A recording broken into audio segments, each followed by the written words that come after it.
Hi there, I'm going to show you how to change the battery on this Longhorn key fob.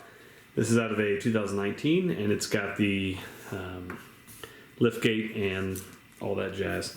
Alright, so here's all you need. You need your new battery. This takes one of these 2450s. You can get these on Amazon, they're really inexpensive. And there's a link below in the description, I'll take you straight there. And a small screwdriver like this. So first order of business is you want to take out the actual emergency key. Okay, so go ahead and take that out. Now, right here, you want to take your small screwdriver and put it in here and right here and just kind of pry up. So right here, I'm just kind of prying up a little bit. Pry up there, pry up there. Just pry that out and then you can just peel it off. There's your battery. Take your little screwdriver and you can just pop that out right there.